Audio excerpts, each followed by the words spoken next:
আসসালামু আলাইকুম এভরিওয়ান, কেমন আছেন সবাই? আমরা আলহামদুলিল্লাহ ভালো আছি। আজকে আরও একটি নতুন ভিডিওতে সবাইকে স্বাগতম। আর যারা আমাদের ভিডিওটা ফেসবুক থেকে দেখছেন তারা একটি ফলো দিয়ে লাইক করে যাবেন, ভিডিওটা কমেন্ট করবেন ভিডিও কেমন হচ্ছে। আর যারা ইউটিউব থেকে দেখছেন তারা সাবস্ক্রাইব করে দিবেন আর কমেন্ট করে যাবেন, লাইক দিয়ে দিন। আর এখন এখানে হচ্ছে গিয়ে আকাশে মেঘ করেছে অনেক, আর কি ওয়েদার অনেক বেশি কুল ছিল। তখন আমি হচ্ছে একটু ছাদে গিয়েছিলাম, আর ছাদে গিয়ে দেখলাম যে আকাশে প্রচণ্ড মেঘ করেছে, একটু পরেই বৃষ্টি নামবে, ঝুম বৃষ্টি নামবে, দেখেই বোঝা যাচ্ছে।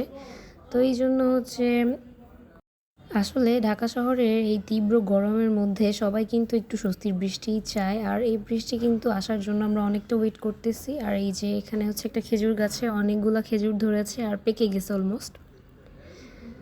আর এই যে আশেপাশের ছাদের সবাই উপভোগ করতেছে এই ওয়েদারটা। আর এটা হচ্ছে শুক্রবার সকালের দিন। আর শুক্রবারে হচ্ছে এই যে নাস্তা নিয়ে আসা হয়েছে, মিক্সড ভেজিটেবল যেটা। আর সাথে কি কি আছে দেখাচ্ছি একটু পর। এখানে হচ্ছে গিয়ে রুটি, তন্দুর রুটি আর কি। আর এখানে হচ্ছে পরোটা, যে যেটা খায় আর কি, যার যেটা ভালো লাগে সে সেটাই খেতে পারবে। আর এই যে কি বলে সুজির হালুয়া, এটা হচ্ছে সুজির হালুয়া ছিল। তো সবাই সবার মতো খাওয়া শুরু করে দিয়েছে। আর এখানে হচ্ছে আম্মু চিড়া মাখিয়ে নিয়েছিল, কলা চিনিগুলো দিয়ে একটু চিড়া মাখাইছে। এই যে আমি আমারটা নিয়ে নিলাম, একটু একটু করে সবগুলো নিলাম। এটা আমার জন্য ছিল সুজির হালুয়াটা। এই যে একটা রুটি, আমি কিন্তু একটার বেশি দুইটা রুটি কখনোই খেতে পারি না। আর এটা হচ্ছে আমার জন্য ডাল।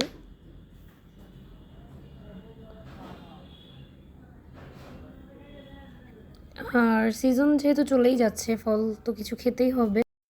আর এখানে হলো সবার ফেভারিট লিচু। আমার বোন, আমার ভাই অনেক বেশি লিচু খেতে পছন্দ করে, এই জন্য হচ্ছে লিচুটা প্রায় সময় আমাদের বাসায় আনা হয় সিজন টাইমে। এই লিচুর জন্য কিন্তু একটা বছর ওয়েট করতে হয়। লিচুগুলো একটু বড়ই ছিল, বেশ মোটামুটি ভালোই, আর মিষ্টি ছিল অনেকটা। আর এখানে হচ্ছে গিয়ে এই আমগুলো কি হিমসাগর আম মেবি। এই আমগুলো অনেক বেশি লালচে কালার ছিল আর মিষ্টি ছিল অনেক। আর এই যে কেটে দেখিয়ে দিচ্ছি একটু কেমন ছিল ভিতরটা। তারপর আমটা একটু কেটে খেয়ে নিলাম। আর আমি তো একটু অসুস্থ ছিলাম, আলহামদুলিল্লাহ এখন একটু আগে থেকে ভালো আছি, ঠান্ডাটা আগে থেকে অনেকটাই কমে গেছে।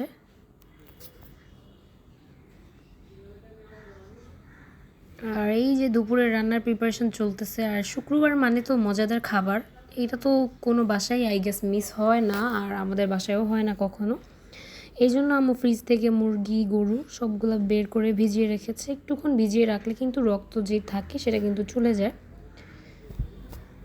আর রান্নাবান্নার প্রিপারেশনটা আম্মু একটু সকাল থেকেই শুরু করে, যাতে তাড়াতাড়ি শেষ হয়ে যায়, কারণ আব্বু তো নামাজ থেকে আসার পরেই কিন্তু আমরা খাওয়া দাওয়াটা স্টার্ট করি।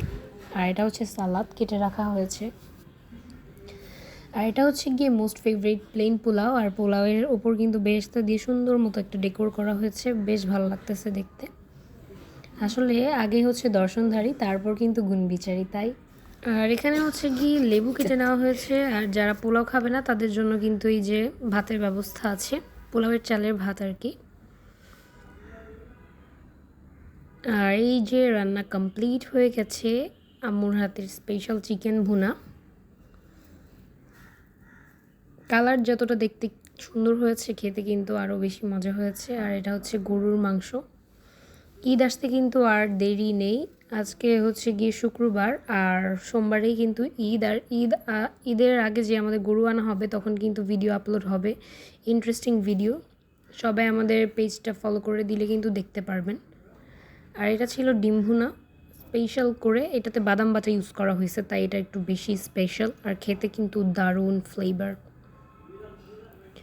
খাওয়ার শেষে কিন্তু 7 আপ খেতে কেউই ভুলবেন না, যেমন আমিও ভুলি নাই।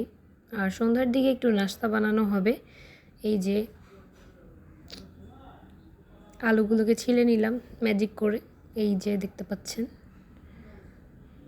এইবার আলু কুচি কুচি করাও ডান, ম্যাজিক করে ফেলছি। আর এরপরে হচ্ছে এখানে পেঁয়াজ কুচি, মরিচ কুচি, ধনেপাতা কুচি দিয়ে দেওয়া হয়েছে।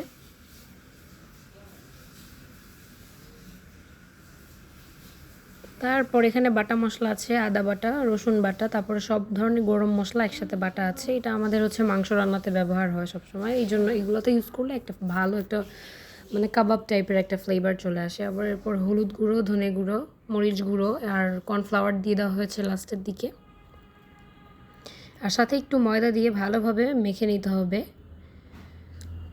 তারপর মেখে নেওয়া হয়ে গেলে গরম তেলে কিন্তু ভেজে নিতে হবে। আর এই যে আমি ভেজে নিতেছিলাম, আর একটু মুচমুচে লাল লাল করে ভেজে নিলে খেতে আরও বেশি ভালো লাগবে। আর সাথে একটু সস নিয়ে পরিবেশন করলে কিন্তু দুর্দান্ত লাগবে। তো আমি কিন্তু অনেকগুলো বানাইছি বাসার সবার, মানে সবাই যাতে খেতে পারে জন্য অনেকগুলো করে বানাইছি, আর অনেক মজা হয়েছে খেতে। আর বাসায় বেশিরভাগ নাস্তার আইটেম আমিই বানাই। আর আমাদের গরু কিনতে কিন্তু হাটে যাবে, এই জন্য এই যে টাকাগুলো বিছাইছি আমরা খাটের উপরে। তো এই যে হাটে চলে যাবে, সবাই দোয়া করবেন যাতে একটা ভালো গরু পাই।